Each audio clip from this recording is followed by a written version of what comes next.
Sir, Mr. President, huwag kang magalit. Mali yung ginagawa mo.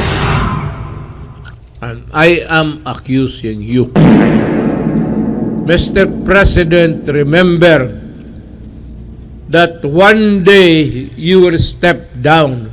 Mr. President, ayun, mali daw yung ginagawa mo, sabi po ni dating Pangulong Duterte. At ano kaya yung mga maling nagawa? Kaya kailangang may mga nanawagan na dyan na BBM resign. Ito, panoorin po natin itong si Tatay Diggs at kung ano po yung mga sama ng loob niya dyan kay Pangulong Bongbong Marcos. Ito yung video. Alam mo, ang simpleng pagkasabi dito, I am accusing Marcos of bringing us back to the old politics. Gayon nung suspend, tapos tanggal ng tao, no, ng tatay ko, halos ganun ang ginawa nila. But ang tatay ko stuck it out with the nationalista because he was supporting Marcos. Sinugal niya yung makapagal doon eh. Ayaw niyang magnasyonalista. Lahat dito sa Davao, nagliberal na. Nagtatay ko ng paiwan. Sabi ng tatay ko, Marcos ako, come high or hell water. Nagmarcos siya. At dapat isinuspend siya. But alam mo, tatay ko, sabi niya, sige, I will go to court. So, medyo ano sila, matagal na abogado ang tatay ko dito Ganon. Yung ginagamit yung administrasyon para yung partido niya gusto suyupin lahat. At yung hindi mo gustong magkalaban, yung ayaw kalaban natin, hanapan ng mali. Hanapan ng kung anong papilis dyan, ilang babae, pati yung babae mo, pakialaman. Okay, 4 o 5. Medyo sobra na rin yun. 2 lang siguro. Ganon eh, pinambalik siya sa he is really, if that is what he is doing now, I am accusing him of another thing, being an authoritarian leader. Ngayon, kami dito, tahimik lang. Lumabas lang ito kasi panggipit na talaga na hindi maganda. Wala mang partido na opposition sa kanya. So we will convince those who are against him to join us and form an alliance or whatever. Hindi na kailangan an alliance against Marcos. Sir, Mr. President, huwag kang magalit. Mali yung ginagawa mo. And I am accusing you. Mr. President, remember that one day you will step down. Do not ever dream of extending your term. Luin mo naman itong bagong konstitusyon. Palitan mo lang yan, isang sentence lang yan dyan. Walang academic provision, wala ka dyan sa mga putang ina. Okay man wala yan. Noon pa yan, economic provision is the usual excuse. Isang sentence lang dyan sa constitution natin. Yung that the president is good for 1 term. Tungkol lang yan. That the president is eligible to run again and again and again hanggang matanggal siya sa trabaho. Could be a military coup d'etat or whatever. Don't count on sabi mong loyal ang military sa'yo. Mali ka niyan. And you are being authoritarian leader now. Do not push your luck too far. Kasi marami pa rin Pilipino, hindi lang umiimik. Ako nga, hindi umiimik eh. Pero pag pinilit mo ako, bunganga ako, talagang bastos, mapipilitang bastusin kita. Kung magalit ka sa akin, hindi, nasa iyo. Papatay mo ako, pakulong mo ako. But remember, hindi lulusot yan ng tsatsa mo. At matanili, hindi ako marunong magtagalog eh. Manatili yung hanggang 6 years ka lang. Malapit na. Malapit na. So, dreaming ka. Sinabi ko sa iyo, huwag mong pilitin gaya sa ginawa ng tatay mo. Anak ka ng puta, talagang ginagawa mo na. Beware of the consequences sa mga bagay na ito because do not fuck with the Constitution.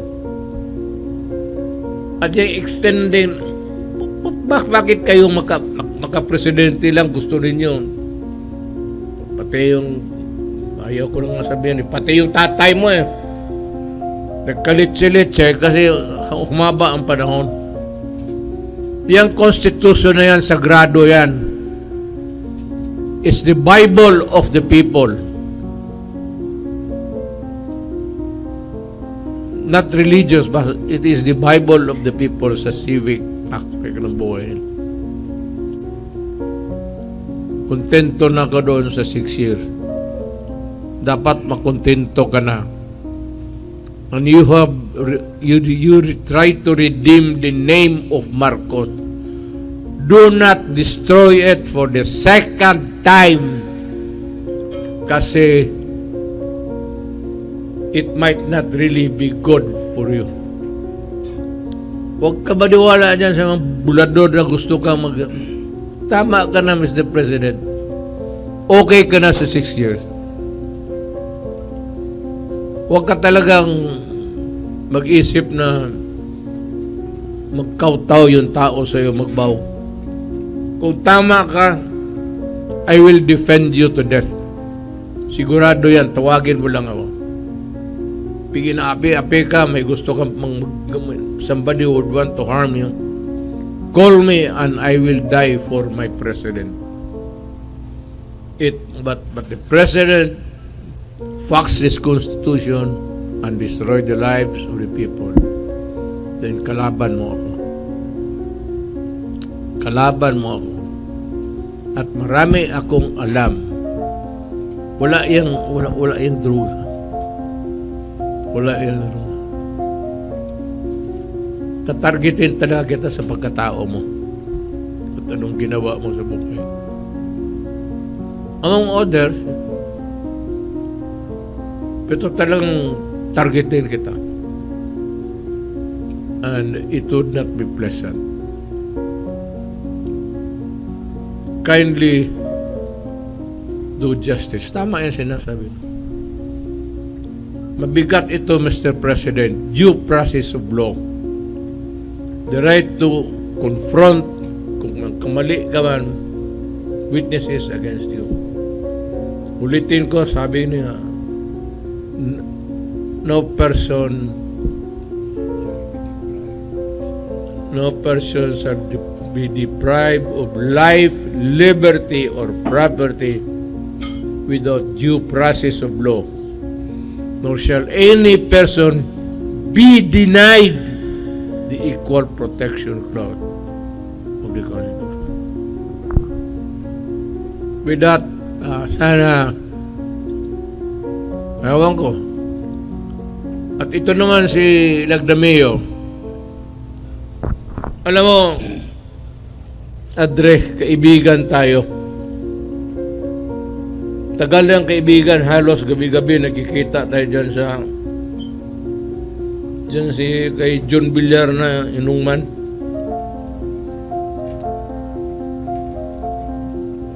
Do not try to be, yung DILG should be the one to resolve, to investigate, or to look into a matter concerning local government. Ikaw dito na sa Secretary of Justice ka. Do not demean yourself. Sinasabi ko sa iyo, nililecturean kita, kasi alam ko isa ka rin. Alam ko wala kang alam. Umakyat kayo dyan sa Malacanang. Wala kayong alam lahat. Puro bangag. Sa tingin po ng karamihan, talagang mali po yung pamamaraan po ngayon ng administrasyon. Kasi lumalabas, gusto niyang gayahin ang kanyang tatay noon na tumagal talaga sa pwesto. At hindi na po, iba na po kasi ngayon. Kasi naman, gusto ng karamihan na bumoto kung sino yung ipapalit na pagkapangulo sa susunod na pagkatapos ng 6 years. Ito namang mga ginawa nila na tchatcha, may mga ginawang hakbang na pasekreto para lang maitupad yan, para lang hindi sila mapalitan dyan sa posisyon. Kaya yung mga nagsabi na itong mga Duterte, sa kapangyarihan, tingnan nyo naman, ibabaliktad nyo pa kung sino yung talagang ayaw umalis dyan sa kapangyarihan. At hindi yan maraming ayaw, maraming kukontra dyan.